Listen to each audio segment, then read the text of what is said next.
गया है कि 70,000 डेली वेजर्स को लेकर एक सिफारिश दी गई है, लेकिन डेली वेजर्स का क्या कुछ कहना है जरा वो देखिए। मान और सम्मान की लड़ाई है और रेगुलाइजेशन पॉलिसी को लाना यहाँ पर बहुत जरूरी होगा। उसके अलावा कोई भी बातचीत नहीं मानी जाएगी, वादे से नहीं होगा यहाँ पर मुद्दे का हल, क्योंकि हर बार ये कहा जा रहा था कि वादे को बढ़ाया जाएगा, लेकिन इस बार नहीं। और जम्मू कश्मीर में 70,000 को डेवलप करने की सिफारिश पर यहाँ जो भारी मजदूर है वो किस तरह से पलटवार करते हुए नजर आ रहे हैं वो आपको दिखाएंगे, क्योंकि बीजेपी सरकार पर पूरी तरह से एक उम्मीद जरूर जगी हुई थी, लेकिन कहीं न कहीं अब यहाँ पलटवार किया गया है डेली वेजर्स की तरफ से। जितने भी प्रदर्शनकारी जम्मू कश्मीर के अंदर सड़कों पर हैं वो लगातार कटाक्ष करते हुए नजर आए थे, लेकिन इस बीच में आपने देखा कि भारतीय जनता पार्टी की तरफ से एक अहम बैठक बुलाई गई और दिल्ली के अंदर अलग अलग मुद्दों को लेकर चर्चा हुई और उसके बाद ये सब लोग जम्मू के अंदर पहुंचते हैं और वहां पर बैठकों का दौर शुरू कर दिया जाता है। लेकिन उस बीच में आपको ये बताते चले कि जिस तरह से डेली वेजर्स की तरफ से एक बड़ी बात कह दी गई है कि मान और सम्मान की ये लड़ाई है, वादे से कुछ नहीं होने वाला है,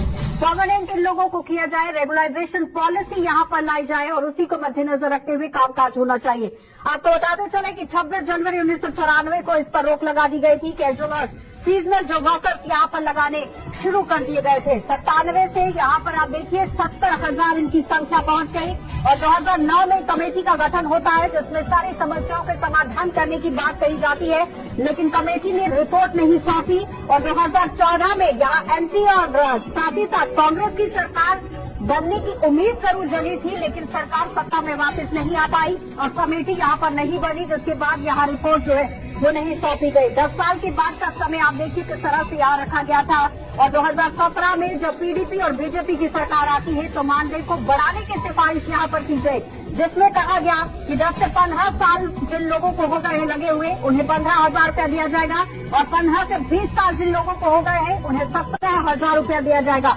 और 20 से ज्यादा का समय जिन्हें हो गया है उन्हें 20,000 रुपये देने की सिफारिश यहाँ पर की गई। लेकिन इस वक्त ये लोग कह रहे हैं कि इनकी मजबूरी का फायदा न उठाया जाए, मानदेय को लेकर कोई मुद्दा नहीं है, सिर्फ और सिर्फ रेगुलाइजेशन की पॉलिसी को लाने की बड़ी बात। और उसके साथ ही आप देखिए जिस तरह से रेबरे खेल भी यहाँ पर लगातार धरना प्रदर्शन कर रहा है, उनका भी सब तौर पर कहना है कि प्रोबेशन पीरियड को यहाँ कम किया जाए, 5 साल पर उस पीरियड को लाया जाए। तो जाहिर तौर पर इन सभी पर मंथन करना बहुत जरूरी था। और आपको ये भी बताते चले कि डेली वेजर्स, रेबरे खेल, जंगलात, जियारत और साथ ही साथ और भी जितने कर्मचारी धरना प्रदर्शन जम्मू की सड़कों पर कर रहे हैं, कश्मीर की सड़कों पर कर रहे हैं, उन्हीं को लेकर एक सिफारिश जरूर दी गई है भारतीय जनता पार्टी की तरफ से, जो टीमों का गठन किया गया था। अब वो टीमें जिस तरह से रिपोर्ट सौंपेंगी, देखना ये होगा कि हल किस तरह से होगा, क्योंकि आपको ये बताते चले कि लगातार 60,000 के लगभग ये पूरा आंकड़ा है डेली वेजर्स का। और अगर वोट बैंक की बात करें तो लगभग 7 लाख वोटर्स की ये पूरी कहानी बनती है। लेकिन यहाँ पर समझिए कि अगर चुनाव आते हैं तो चुनावों में अगर भारतीय जनता पार्टी गेंद इनके पाले में डालती है तो कहीं ना कहीं 7 लाख वोटर्स को लेकर फायदा जरूर होगा। तो चलिए पैनल की ओर बढ़ जाते हैं। पैनल में इस वक्त हमारे साथ विशेषज्ञ हैं सोहेल काजमी, आपका बहुत बहुत स्वागत जुड़ने के लिए। उनके साथ ही बीजेपी के स्पोक्स पर्सन भी हैं और आपको ये भी बताते चले कि जो टीम यहां पर बनाई गई थी डेली वेजर्स के लिए उनके भी मेंबर हैं अभिनव शर्मा जी, आपका भी बहुत बहुत स्वागत जुड़ने के लिए। राजेंद्र सिंह हमारे साथ हैं जो डेली वेजर्स के प्रेसिडेंट हैं, आपका भी बहुत बहुत स्वागत जुड़ने के लिए। नरेंद्र सिंह चिब हैं हमारे साथ, रहबरे खेल के प्रेसिडेंट हैं, आपका भी बहुत बहुत स्वागत जुड़ने के लिए। तो फिलहाल आप देखिए कि अलग अलग मुद्दों को लेकर बात तो होगी, लेकिन सबसे पहला सवाल सोहेल जी आप ही से रहेगा। एक विशेषज्ञ हैं, जानकार हैं, बहुत अच्छे से तजुर्बा भी रखते हैं कि जम्मू कश्मीर की सड़कों पर डेली वेजर्स किस तरह से प्रदर्शन कर रहे हैं। क्या लगता है कि इस तरह से अब जो सिफारिश रखी गई है उसका कितना असर देखने को मिलेगा और फायदा कितना होगा? देखिए आशा जी, जब यहाँ सत्यपाल मलिक साहब थे या उसके बाद मुर्मू साहब थे तो मेरा 1-2 बार उनसे मिलना हुआ और मैंने उनसे उस वक्त भी रिक्वेस्ट की थी, क्योंकि